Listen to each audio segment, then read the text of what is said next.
دوستو، آج کی ویڈیو میں ہم بات کریں گے کچھ ایسے حقائق کے بارے میں جو جنگ احد سے جڑے ہیں۔ غزوہ احد اسلامی تاریخ کی ایک اہم جنگ تھی جو 3 ہجری میں قریش کے خلاف لڑی گئی۔ یہ وہ جگہ ہے جہاں مسلمانوں نے قربانی، بہادری اور ایمان کی حقیقی مثالیں قائم کی، لیکن افسوس کے ساتھ جنگ کا اختتام مسلمانوں کی شکست پر ہوا، کیونکہ کچھ سپاہیوں نے نبی کریم صلی اللہ علیہ وآلہ وسلم کے حکم کے برخلاف میدان چھوڑ دیا تھا۔ یہاں 70 شہداء دفن ہیں، جن میں حضرت حمزہ رضی اللہ تعالیٰ عنہ بھی شامل ہیں۔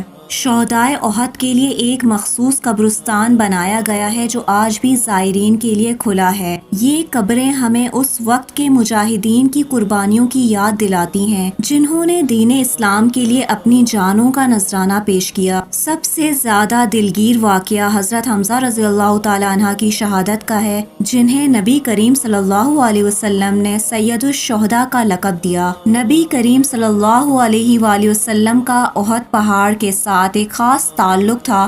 ایک مشہور حدیث میں آپ صلی اللہ علیہ وآلہ وسلم نے فرمایا، یہ احد کا پہاڑ ہم سے محبت کرتا ہے اور ہم اس سے محبت کرتے ہیں۔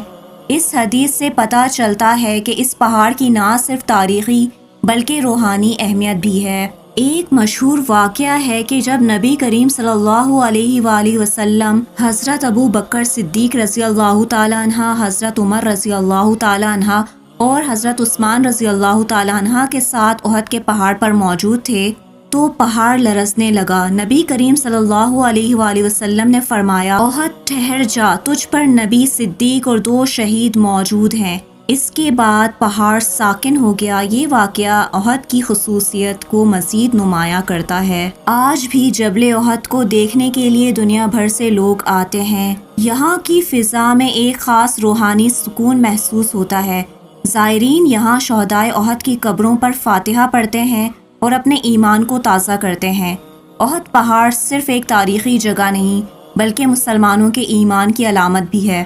جبل احد کی سخت اور کھردری سطح کے باوجود موسم بہار میں یہاں مخصوص قسم کے جنگلی پھول اگتے ہیں جو اس علاقے کی خوبصورتی میں بے انتہا اضافے کا باعث بنتے ہیں۔ کہا جاتا ہے کہ احد پہاڑ کے کچھ حصے چاند کی سطح سے مشابہت رکھتے ہیں۔ دوستو، اس جنگ کے دوران حضرت علی رضی اللہ تعالیٰ عنہ نے قریش کا جنگی نشان گرا دیا۔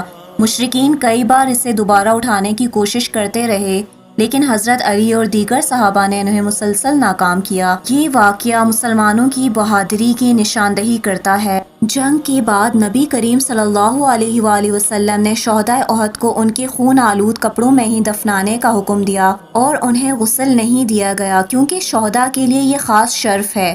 حضرت حمزہ رضی اللہ تعالیٰ عنہ کو خاص طور پر الگ دفنایا گیا۔ جنگ احد کی شکست مسلمانوں کے لیے ایک بڑی آزمائش تھی۔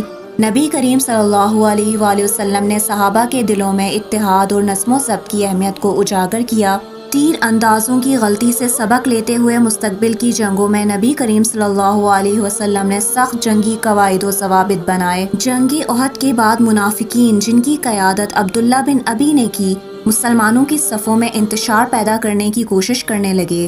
نبی کریم صلی اللہ علیہ وسلم نے ان کی چالوں کو سمجھا اور مدینے کے دفاع کو مضبوط کیا۔ جنگ کے بعد حضرت فاطمہ رضی اللہ تعالیٰ عنہ نے نبی کریم صلی اللہ علیہ وسلم کے زخموں کی مرہم پٹی کی۔ یہ منظر صحابہ کے لیے نہایت تکلیف دہ تھا کیونکہ نبی کریم صلی اللہ علیہ وسلم کے دندان مبارک شہید ہو چکے تھے اور چہرہ مبارک زخمی تھا۔ جنگ احد کے بعد سورہ آل عمران کی آیات نازل ہوئیں جن میں مسلمانوں کو ان کی غلطیوں کی نشاندہی کی گئی اور انہیں صبر و استقامت کی تلقین کی گئی۔ اللہ تعالیٰ نے ان آیات میں فرمایا کہ شکست صرف عارضی ہے اور فتح صرف اللہ کی مدد سے حاصل ہوتی ہے۔ جنگ احد کے بعد مسلمانوں پر مالی مشکلات بڑھ گئیں کیونکہ جنگ میں بہت سے صحابہ شہید ہو گئے تھے جو اپنے خاندانوں کے کفیل تھے۔ مدینہ کی معاشرتی اور مالی حالت کو بہتر بنانے کے لیے نبی کریم صلی اللہ علیہ وسلم نے صحابہ کو ایک دوسرے کی مدد کرنے کی تلقین کی۔ جنگ احد کے بعد مدینہ کے یہودی قبائل نے مسلمانوں کی شکست کا فائدہ اٹھانے کی کوشش کی۔ خاص طور پر بنو قریظہ نے قریش کے ساتھ رابطہ کیا اور مسلمانوں کے خلاف سازشیں شروع کی۔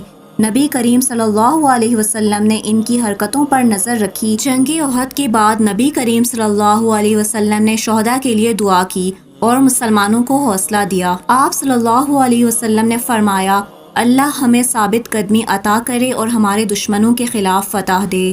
یہ دعا مسلمانوں کے ایمان کو تازہ کر گئی اور مستقبل کی جنگوں کے لیے انہیں تیار کیا۔